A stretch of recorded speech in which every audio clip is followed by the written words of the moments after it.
Bunda, ketemu lagi dengan aku Renia di program persembahan untuk Bunda di Mata Milenial Indonesia TV. Matanya Indonesia, Bunda cerdas, keluarga bahagia.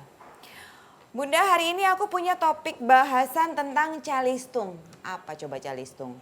Ternyata calistung itu adalah membaca, menulis, dan berhitung. Gitu. Setiap orang tua tuh kan pasti berharap ya anaknya tuh bisa pinter segala hal. Terutama gimana rasanya kalau anak balitanya Bunda masih belum nyampe umur 5 tahun udah bisa baca. Pasti bangga banget kan. Cuman bener gak sih orang tua memaksakan anaknya untuk bisa membaca, menulis, dan berhitung di usia golden age? Nanti kita bakal ngobrol-ngobrol dengan ahlinya. Atau apakah sebaiknya orang tua menjadikan belajar sambil bermain atau bermain sambil belajar. Nah, mana yang paling bijak untuk diajarkan kepada anak? Metode seperti apa yang paling tepat untuk mengajarkan anak? Nanti kita akan ngobrol-ngobrol dengan tamu saya yang ada di sini ya. Iya, nah bersama aku di sini sudah hadir Mbak Rahmi Esos MBA dari Rainbow Kids Calistung Tebet ya Mbak ya. Selamat datang di studio kita Mbak. Iya, sama-sama. Makasih buat waktunya Mbak Rahmi untuk sharing tentang calistung ini ya. Nah, tentang calistung, jadi supaya bunda-bunda tahu juga apa sih calistung itu gitu ya Mbak Rahmi. Ya. Nah bunda-bunda aku langsung aja ke pertanyaan karena waktu kita mepet banget nih ya gitu. Jadi daripada kita buang-buang waktu langsung aja kita ngobrol ya Mbak ya. Ya. Nah Mbak Rahmi, membaca, menulis dan berhitung sebaiknya tuh usia berapa sih untuk anak-anak mulai diajarkan? Kalau mulai dari usia 4 sampai 5 tuh apa nggak kecepatan Mbak untuk usia-usia anak segitu diajari membaca, menulis, berhitung? Oke, ya saya jawab ya. Sebenarnya kita mengajarkan anak itu memperkenalkan di awalnya, step awalnya tuh memperkenalkan. Dari balita itu kita memperkenalkan itu nggak masalah sebenarnya. Kayak misalkan kita memperkenalkan anak kan dengan lagu ya, satu-satu aku sayang ibu. Oke, itu aja udah memperkenalkan dari angka 1, angka 2 dan angka 3. 1, 2, 3 ya.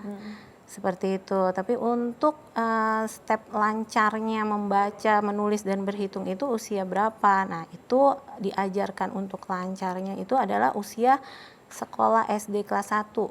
Sekitar umur 7 tahun. Gitu. Tapi di usia memperkenalkan itu bisa dari balita, dan usia memperkenalkan mungkin lebih untuk mengingat itu di usia 5 sampai 6. Sedangkan 6 sampai 7 itu adalah usia anak sekolah SD kelas 1. Nah, itu mulai kita ajarkan yang lebih lebih detailnya mungkin. Ya. Untuk anak-anak yang usia sudah sekolah dasar ya? Ya. Oke. Nah, susah nggak Mbak untuk ngajar anak usia 4 sampai 5 tahun untuk mengenal angka dan huruf? Ini kan masih fase mengenal ya mereka ya, untuk memorize gitu kan. Karena kan usia-usia segitu tuh masih lasak main bergerak lah gitu mereka. Itu metode yang dipakai sama di Rainbow Kids ini gimana untuk menghandle anak-anak yang usia segitu tuh? Oke, usia untuk memperkenalkan ya kita harus melihat tipe anak dulu, mengklasifikasi anak itu dari tipenya seperti apa. Karena anak itu ada tipe-tipe yang cara pembelajarannya itu berbeda-beda. Kayak misalkan anak yang tipe audio, mungkin dia lebih senang menyanyi ya. Lebih mudah untuk mengajarkan mereka itu menyanyi. Jadi menyanyi yang lebih ke mungkin kita bisa memperkenalkan ya tadi angka 1. Nah, terus seperti kalau untuk anak yang visual misalkan. Nah, visual tuh kita mengajarkannya dengan menggambar. Ya, menggambar tapi misalkan tarik garis terus kita warnai huruf A itu seperti apa sih. Nah, memperkenalkannya dengan simbol-simbol seperti itu sambil bermain. Misalkan kita ajarkan ini baris. Ayo hitung mundur, ayo hitung ke depan 1 2 3. Oke, yang di belakang 3 2 1. Nah, itu juga bisa. Gitu. Jadi mengajarkannya itu sambil bermain lebih nempel lah di mereka, dan mereka lebih enjoy untuk pada saat proses belajar itu. Jadi nggak bosen gitu anak-anak ya. Gitu. Jadi untuk anak-anak yang lebih ke audio itu nanti mereka sekelas sendiri gitu atau dicampur? Misalkan nih kelas audio ya, yang kira-kira nih anaknya lebih mudah untuk menyanyi. Untuk yang anak visual pun tidak apa, karena itu untuk menstimulasi mereka belajar juga. Tapi kita harus bisa porsinya aja. Misalkan yang kita menyanyi sekitar 5 menit. Oke, nah nanti kan yang visual, anak visual akan melihat ya, oh menyanyi seperti itu. Nah nanti dia akan menggambar, dan itu kegiatan bersama itu lebih mengasihkan dan mereka saling belajar satu sama lain. Jadi tetap bermain, funnya belajar itu dihidupkan tetap ya di Calistung ini gitu ya. Oke, tetap bisa main mereka jadi nggak boring. Nah, untuk mereka belajar membaca, tulis dan berhitung nih Mbak, sebaiknya pada anak-anak itu apa dulu sih yang diajarin? Maksudnya bacanya dulu baru nulis, habis itu berhitung, atau hitungnya dulu baru nanti belajar nulis atau baca, itu yang mana dulu sebaiknya, terus kenapa? Oke, step pertama ya kalau seperti menulis adalah memegang pensil, memegang bolpen. Nah itu stepnya itu adalah dia harus belajar untuk memegang capit. Oke, capit kalau dia kuat, tangannya kuat antara ibu jari dan telunjuknya kuat, maka dia otomatis lentur, ada kelenturan. Nah dari situ kita mulai mengajarkan untuk tarik garis gitu, mengikuti gelombang, titik-titik kita bentuk titik-titik, nanti dia mengikuti. Karena ada beberapa anak yang memang ada masalah di situ, dia sudah umur 8 atau 9 tapi untuk menulisnya itu bermasalah karena ternyata di tangannya itu tidak kuat, dia tidak jarang dilatih mungkin gitu, atau sebelumnya ada masalah gitu. Jadi itu pertama.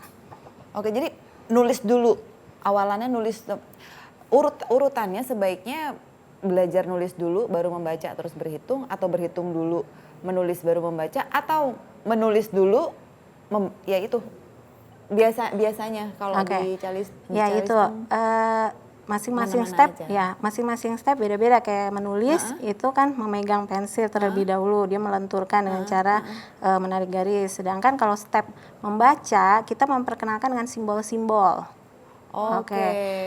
Simbol-simbol, mereka mulai tertarik dari warna, dari simbol, dari bentuk. Terus lantas kalau untuk step berhitung kita mengajarkan anak itu dari ini, misalkan 1 gelas dibagi ke temannya 1. Jadi ini adalah 1 gitu. Jadi kita memperkenalkan konsep dulu ke si anak. Jadi step untuk masing-masing berbeda, dan itu bisa digabung karena kita pada saat mengajarkan ke anak kita sambil bermain, dan menurut mereka kan itu mengasihkan, ayo dibagi 1 ke temannya gitu. Dia diajari juga bahwa berbagi itu baik gitu ya. Ada pesan-pesan moralnya juga di situ gitu ya Mbak ya. Nah, kalau pengalaman pribadinya Mbak Rahmi sendiri nih, perlu effort sejauh apa sih untuk Mbak bisa mengenalkan Calistung pada anak usia dini tanpa membuat mereka merasa dipaksa atau terbebani gitu, aku harus bisa gitu, tertekan gitu loh. Effortnya itu pertama kan kita harus mengklasifikasi anak ya, yang tadi audio apa dia visual. Lantas setelah itu kita buat creativity buat mereka gitu. Jadi untuk masing-masing anak kan ketertarikannya berbeda-beda. Nah dari situ itu mungkin effortnya ya, karena kita harus berpikir nih besok ketemu lagi apa ya yang menarik ya. Mungkin dia senangnya gunting menggunting atau lem. Nah di situ kita mulai ngajarin, ayo digunting, ini ada berapa, dihitung pelan-pelan aja. Jadi mereka happy dan mau. Nah itu ada anak yang bosenan kan besoknya berbeda lagi ya permainannya atau cara mengajarkannya gitu. Oke. Nah terus seberapa penting sih Mbak peran orang tua di sini gitu, dengan pasrah aja gitu orang tua begitu mendaftarkan masuk anaknya ke Calistung, udah pokoknya orang tua terima beres, atau ada kelanjutannya juga di rumah untuk si anak ini lebih bisa lagi, orang tua juga oleh pihak Calistung diminta untuk ikut terlibat gitu untuk ngajarin di rumah atau gimana? Ya, Calistung itu untuk anak-anak maksimal itu 1 jam itu seperti untuk pertemuan ya, sekali pertemuan tuh 1 jam itu cukup. Asal 1 jam itu memang benar-benar fokus dan memang penuh gitu, full isinya. Tapi kalau misalkan dia di rumah, dia itu lebih banyak kan waktunya. Nah di sini peran orang tua itu diharapkan untuk istilahnya memberi pemahaman ke anak gitu. Jadi kegiatan di rumah itu kan lebih banyak. Jadi sebaiknya sih orang tua di rumah itu juga mengajarkan anaknya, tapi tidak memaksakan. Perlu anak itu perlu pemahaman dan juga support orang tua, karena bagaimanapun ya anak itu kalau orang tuanya support dia bangganya bukan main itu anak gitu. Wah ma aku udah bisa nih bikin huruf A aja itu kayaknya wah hebat. Udah ini banget ya, gitu udah happy banget. Besoknya dia akan cerita ke gurunya gitu. Aku tadi bisa bikin huruf A, dan nanti disampaikan lagi ke orang tuanya kan mulai semangat ya gitu. Jadi akhirnya proses belajar mengajar pun jadi semakin enjoy dan happy lah pokoknya. Gitu. Jadi berkesinambungan ya dengan pihak Calistung mengajar, Dan ada orang perkembangan tua. dari orang tua juga menilai gitu. Nanti kurangnya apa juga dikomunikasikan dengan Ya, pihak yang Mbak gitu betul. ya. Oke, ya. Nggak kerasa loh Mbak. Berapa sih pertanyaan? Udah 5 ternyata. Ya udah, tapi kita harus break dulu nih sebentar nih Mbak Rahmi. Nanti kita akan kembali lagi di segmen kita yang berikutnya, dan aku masih tetap akan ngobrol tentang Calistung ya bunda-bunda. Jangan kemana-mana, tunggu kita berdua balik lagi.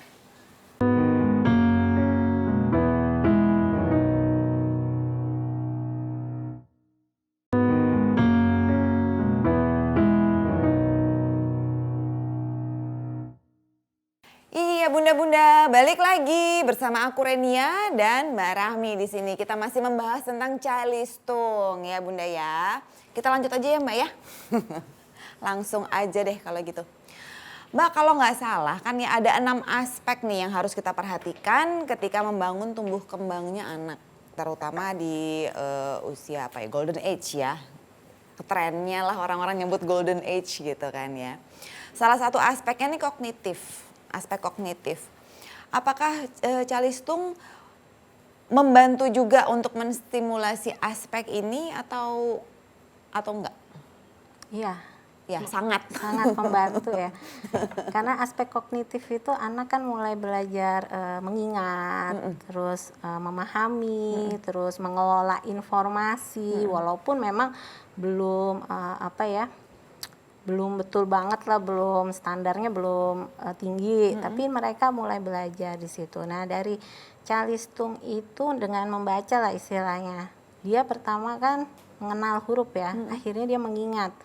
Proses dia mengingat, oh ternyata misalkan huruf A itu tarik garisnya seperti apa ya gitu. Akhirnya besok mereka ingin tahu juga A itu digunakan untuk kata apa ya, apel. Oh apel itu dimulai dari huruf A, jadi mungkin anak akan ingat, oh apel itu huruf A gitu. Jadi itu aspek kognitifnya saling berpengaruh. Ya. Tetap di Calistung juga distimulasi ya untuk aspek itu pastinya gitu. Nah untuk setiap anak ini kan kemampuannya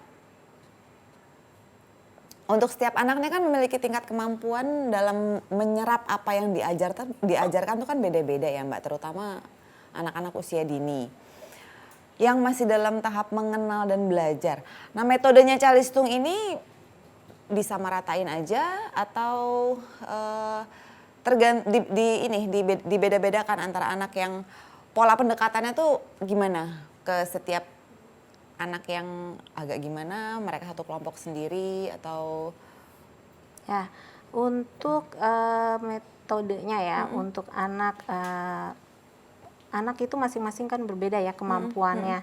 Nah, di sini kalau tipe belajar audio yang tadi saya Yang kayak tadi Mbak ceritakan, mention, ya saya lebih ke menyanyi kali ya, yang lebih mereka ingat, ataupun saya berkata mereka lebih ingat gitu, atau menceritakan mereka lebih ingat. Tapi kalau untuk anak visual, saya menceritakan dan menyanyi itu kadang tidak ingat.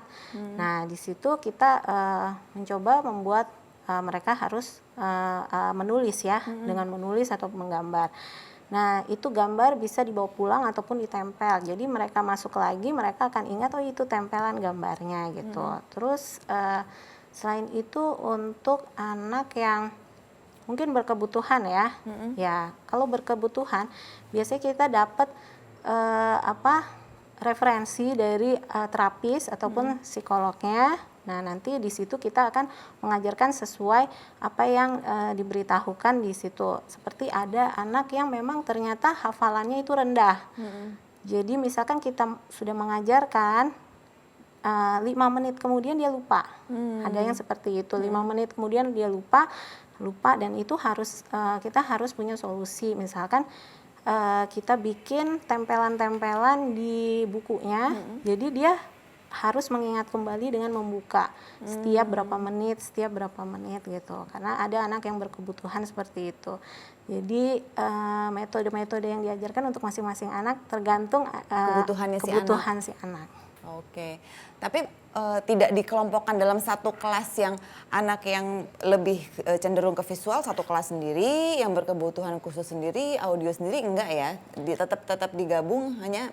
Ya, apabila dia tidak membuat gaduh atau apa, itu bisa digabung. Tapi untuk anak yang tidak bisa dicampur, ya, itu ada sendiri hari tersendiri yang kita bikin, mereka memang hanya ketemu berdua aja gitu. Karena ada yang tidak bisa untuk bersosialisasi ya. Oke, di situ juga diajarkan sosialisasinya juga?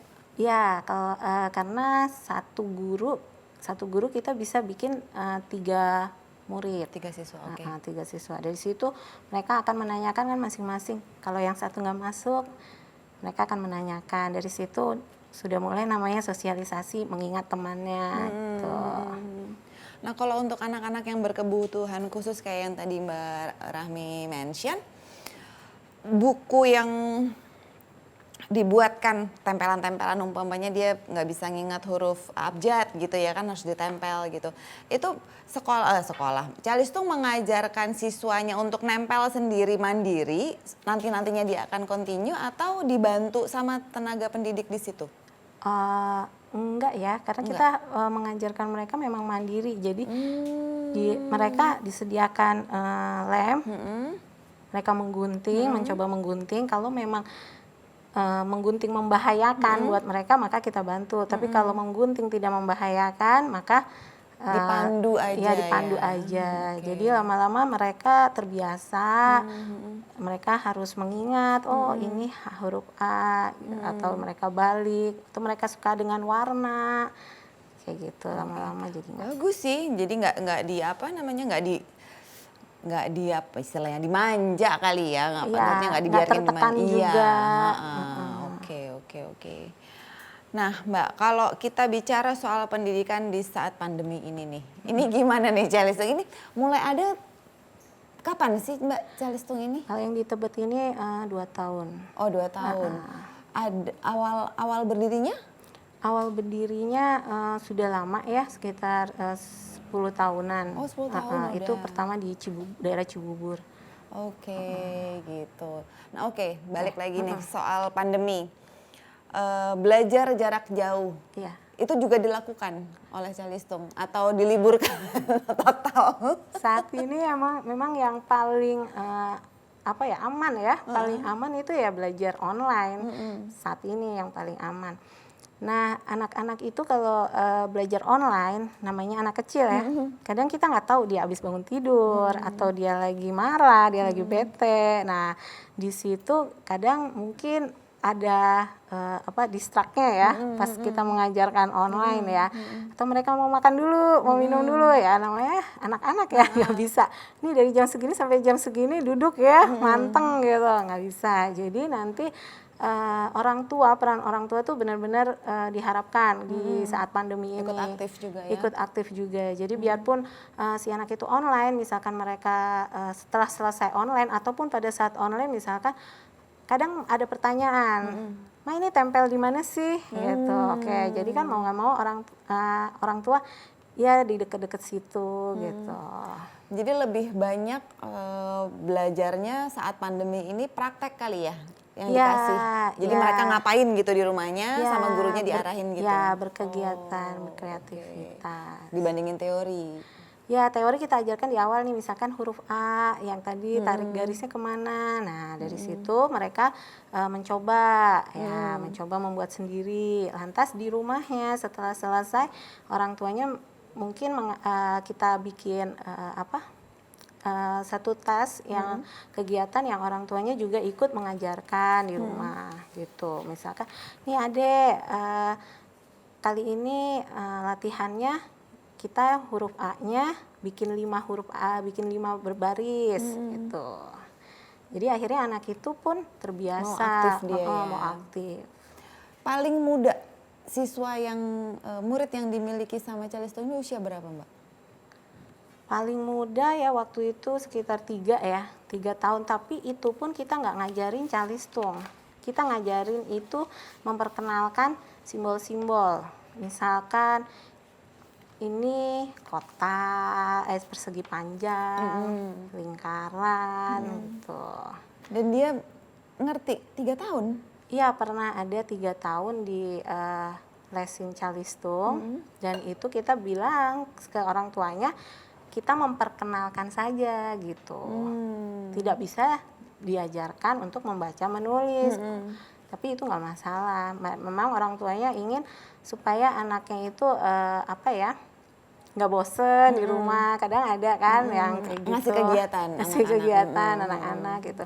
Jadi itu ya perkenalan simbol-simbol aja sambil bermain, lebih ke arah itu. Stimulus gitu. Otaknya motorik kasarnya dia megang, kita ajarin dia capit kacang ijo, beras dan lain sebagainya. Oh gitu. Lebih ke begitu ya untuk anak-anak yang batita sih, balita tetap ya, masuknya ke balita. Nah Mbak, kita balik lagi ke pengalaman sebagai pendidik nih. Biasanya nih yang ambisi, yang kepengen bisa Calistung nih si anaknya apa orang tuanya sih? Kebutuhan masing-masing beda. Nah ini ada 3 kategori. Pertama ada yang anaknya. Memang kepengen. Gitu. Ada yang orang tuanya dan ada yang faktor dari teman. Nah kalau dari anaknya sendiri, biasanya itu anak sudah mulai ada ketertarikan, gitu. Ada ketertarikan kalau dia udah tahu kalau dia mau masuk SD misalkan. Oke, jadi dia itu semangat lah ya, karena dia mau kasih lihat kalau wah bentar lagi SD harus bisa baca nih, harus bisa baca buku cerita minimal, buku cerita yang simple lah ya, gitu. Terus setelah itu yang kedua kalau obsesinya itu temen. Nah ini kayak pandemi sekarang nih, kebanyakan pandemi sekarang kan mereka nggak ketemu ya sama temennya, mereka pegang handphone. Nah mereka pengen WA ke temennya, pengen kirim pesan. Nah dengan mengetik pesan itu dia merasa bangga, wah udah gede bisa nulis pesan ke teman gitu. Oh lucunya terus. Iya, mau janjian lah mau apa gitu. Terus yang ketiga ya obsesi dari orang tua. Nah kalau yang obsesi dari orang tua ini agak perlu diperhatikan karena biasanya orang tua itu punya tenggat waktu. Kamu nih harus bisa ini gitu, ya kan kalau orang tua. Nah, itu ada target yang ada ditetapin. target biasanya kalau orang tua gitu. Tapi makanya di sini orang tua ini perlu pemahaman juga gimana dia bisa, memang kalau misalkan calistung di rumah sendiri ya mereka bisa membimbing anaknya tanpa memaksakan, karena kalau memaksakan nanti akhirnya ada stres, ada gap di situ, jadi entah orang tua yang stres atau anaknya yang stres. Jadi orang tua harus melihat ketertarikan anak dulu, atau orang tua membuat anaknya tertarik baru diajarkan pelan-pelan. Jadi pemahaman dari orang tuanya itu. Oh gitu, oke, luar biasa. Oh iya, tadi kan kita sebelum take sempat ngobrol-ngobrol ya, kalau di Calistung ini nggak hanya mengajarkan anak-anak usia dini ataupun SD, tapi ada juga yang udah gede SMP sampai SMA juga ada loh Bun. Iya, pernah ada. Ya karena misalkan dia baru pulang nih dari luar negeri ke Indonesia, mereka ingin bersekolah di sini, mau nggak mau mereka harus bisa membaca buku ya bahasa Indonesia, dan mereka juga harus bisa ngobrol bahasa Indonesia. Dari situ mulai latihan membaca menulis macam-macam ya, ada yang dari Arab, ada yang dari Korea. gitu ya. Terus ininya pengajarnya sendiri juga harus fluent dong, bilingual paling enggak dong ya? Ya, bilingual. Untuk kesulitannya mungkin yang Korea ya, Korea yang tidak bisa berbahasa Inggris. Gitu doang jadinya. Iya, yang Arab juga nggak, Arab agak kesulitan berbahasa Inggris ya. Di situ ya memang rata-rata pengajar yang nggak bisa bahasa Arab dan Korea ya, yang minimal Inggris ya. Nah di situ ya effort ya, ada effort masing-masing pengajar. Tapi itu kalau istilahnya kita pelan-pelan, nanti kita tunjuk hurufnya, tunjuk angkanya, nanti lama-lama mereka mengerti gitu. Pakai bahasa ini juga ya, gitu juga. Oke, tapi mereka paham pada akhirnya. Paham dan bisa bersekolah normal lagi di sekolah yang di sini di Indonesia. Itu luar biasa nih pengajar-pengajar di Calistung, sabarnya. Iya. Apapun yang terjadi, pokoknya siswaku harus bisa gitu ya. Ya, kita usahakan mereka tertarik aja dulu. Kan metode banyak ya Mbak ya, cara tuh banyak sebetulnya, asal mau kreatif aja mengembangkan ya, cara. Betul. Oke Mbak Rahmi, aku persilahkan closing statement dan boleh di-share tentang infonya tentang Calistung. Calistung ya. Jadi Calistung itu sebenarnya membaca, menulis, dan berhitung ya. Jadi itu diajarkan oleh bunda-bunda di rumah, tidak apa ya, dan tidak mesti harus pengajar lain, harus guru, harus lembaga juga tidak masalah. Tapi kalau bunda-bunda di rumah mengajarkan anak, nah itu harus perlu kesabaran dan juga kreativitas dari bunda-bunda dan pemahaman dari bunda-bunda untuk memahami anak itu sebenarnya lebih kemana nih. Nah, karena belajar itu kalau nggak audio visual, nah ataupun ada anak di tengah-tengahnya situ antara audio dan visual dia oke. Nah di situ bunda-bunda memahami anak, maka akan lebih mudah untuk mengajarkan dan juga membuat mereka tuh tidak tertekan. Kalau ada bunda-bunda yang tertarik nih, kepengen masukin anaknya ke Calistung, gimana caranya Mbak? Kalau untuk kursus di kami bisa, kami ada di Tebet Barat, Dalam 2 nomor 10A. Nomor teleponnya 0877 8933 5383, atau follow Instagram di @rainbowkidscalistung. Itu baru seputaran Jakarta aja ya? Atau di luar kota udah ada? Udah ada Rainbow Kids banyak. Di beberapa daerah udah ada. Nah tuh Bunda, jadi bukan halangan. Kita ngobrolnya di sini, tapi Calistungnya ada di mana-mana. Jadi udah cari ya kalau emang mau masukin anaknya ke sana supaya Iya. makin pada pintar gitu. Oke, nah kita berdua harus break dulu sebentar. Nanti kita akan kembali lagi. Tunggu ya bunda-bunda, jangan kemana-mana.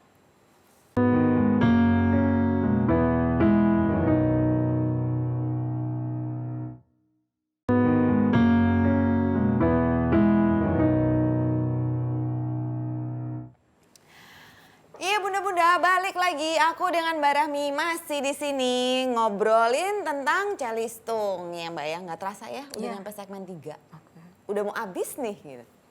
Oke bunda, tadi kita kan udah bincang-bincang nih mulai dari metode cara belajarnya di sana. Terus macam-macam lah tentang usia berapa sih bagusnya anak-anak kalau mau belajar membaca, menulis dan berhitung gitu. Semua udah kita kupas, sudah kita bahas. Nah di segmen 3 ini aku mau menyampaikan nih, kita berdua mau menyampaikan ada titipan nih dari sahabat keluarga Kementerian Pendidikan dan Kebudayaan. Nah Mbak Rahmi, kan ada 6 aspek nih Mbak, 6 aspek perkembangan anak yang harus diperhatikan dalam tumbuh kembang anak-anak.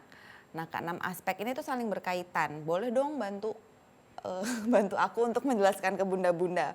Namun dari aspek kognitif itu apa sih, motorik itu apa, terus bahasa, aspek sosial emosional, apalagi tuh seni, nilai agama dan moral tuh meliputi apa aja sih Mbak? Satu-satu dikasih contohnya boleh? Cerewet banget ya aku ya. Oke, gimana jadi? Mulai dari kognitifnya dulu deh Mbak. Kalau kognitif nih apa nih? Kognitif itu mengolah informasi, pemahaman dari si anak itu. Jadi proses internal di mana sistem saraf pusat tuh bekerja ketika manusia itu berpikir. Itu aspek kognitif ya, seperti itu. Itu distimulasi dengan kayak tadi contohnya kalau mereka belajar dikenalin bentuk ya? Ya, bisa. Mengenal bentuk itu ya. juga termasuk menstimulasi aspek kognitifnya. kognitif, Oke, ya. nah kalau motorik nih, Ya, motorik tadi seperti memegang pensil itu adalah motorik ya. kalau nggak salah, Melompat. oh iya, kalau nggak salah motorik itu ada 2 ya, halus sama kasar. Kasar. Nah kalau yang termasuk kasar nih dia yang lari-larian gitu. Ya, seperti itu. Motorik halus juga, menulis itu motorik halus. Oh itu motorik halus untuk Mengajar belajar. anak tulis sambung juga bagus. Oh itu termasuk ya, Ya. masuk ke motorik halus juga. Kalau aspek sosial dan emosionalnya nih apa Mbak? Ya, sosial dan emosional itu gimana anak itu mengelola emosionalnya ya. Emosi, ha. Ya, jadi dia di kelompok sosialnya istilahnya dia bisa gabung dan juga tidak mau menang Ansos. sendiri. Ya. Peka terhadap lingkungan Peka mungkin ya, terhadap kayak tadi. lingkungan. Kalau di apa namanya di Calistung Di Calistung mereka tempatnya Mbak. belajar bareng, saling berbagi. Ya. Oh itu termasuk ke ini ya, menstimulasi aspek sosial dan emosional anak Ya. gitu ya. Nah kalau bahasa udah pasti dong, secara kan di situ ngajarin Ya, bahasa ya. bahasa.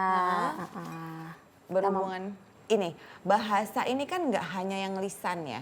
Kalau Ya. di Calistung tuh juga di apa ya, mengekspresikan diri kalau apa dengan ekspresi umpamanya marah dengan cemberut apa gitu itu. Ya, unhappy misalkan. Ya, dia hari ini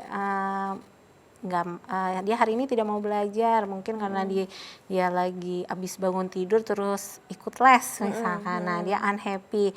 Nah, itu nanti cara kita menstimulasi supaya dia mau belajar lagi gitu. Kita yaudah yuk gambar dulu. Nah, gambar unhappy itu seperti apa sih, mulutnya itu seperti apa, nah yang kayak gitu. Jadi mereka tahu cara memperlihatkan dengan bahasa yang tidak lisan ya, gitu. Aku lagi gini nih, gitu. Nanti ngeliatin Oh gitu, mereka gambarnya. bisa ya mengekspresikan itu dengan gambar apa yang mereka rasain. Ya bisa. Oke. Anak-anak kan lebih ekspresif. Ya. Nah kalau aspek seninya sendiri di Calistung ini Ya dari nyanyian ya. Nyanyi, ya oke. nyanyi. Terus anak-anak juga ada ya anak yang senangnya itu main gendang.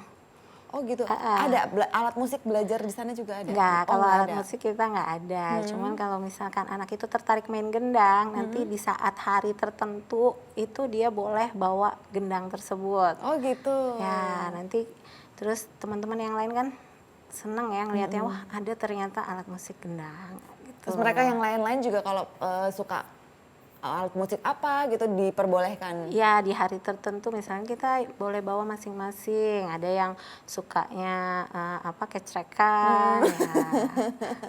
Rame ya Mbak ya, kalau ngajar anak-anak tuh rame gitu. Seneng ya, muda terus. Nah kalau untuk aspek nilai agama dan moral ini juga Ya, di awal ada. Di awal tuh kita membaca doa gitu. Oh, oke. Kayak membaca doa dan juga misalkan kita selesai mengucap salam, ya itu salah satu yang kita ajarkan jadi dari awal sampai closing kita ada membaca doa di awal, doa belajar dan juga setelah selesai. setelah selesainya juga ada. Wah luar biasa. Jadi pahe nih Bun, paket hemat lengkap semuanya. Jadi nggak lepas ya satupun, walaupun di situ fokusnya paling fokus ya ke membaca, berhitung dan menulis gitu. Tapi tetap keenam aspek yang harus diajarkan untuk tumbuh kembang anak di usia perkembangan or golden age itu tetap diajarkan di Calistung gitu. Ya nggak Mbak? Ya, betul. Minum dong Oh, Mbak. iya, aduh. Oke. Oke Bunda, sudah waktunya aku dan tamu cantikku ini undur diri. Oke. Bunda-bunda ingat ya, anak itu adalah masa depan kita dan masa depan bangsa. Jadi ajarkan mereka semaksimal mungkin yang orang tua bisa, tapi jangan dipaksa ya. Ya, diperkenalkan agar mereka suka, tertarik. Iya, jangan maunya orang tua yang dipaksakan ke anak, tapi apa yang menjadi bakat anak itu yang dikembangkan, Ya, gitu ya betul. Mbak ya. Ya, betul. Jadikan anak-anak Bunda the best versionnya dia, Ya. gitu. Oke, nah sekarang waktunya kami berdua untuk pamit dulu. Sampai jumpa lagi di persembahan untuk Bunda episode-episode yang lain dengan topik yang lebih menarik lagi. Saya Renia dan tamu saya Rahmi. undur diri dulu. Sampai ketemu lagi di persembahan untuk Bunda. Masih di Mata Milenial Indonesia TV, matanya Indonesia. Bunda cerdas, keluarga bahagia. Kita berdua pamit. Dah.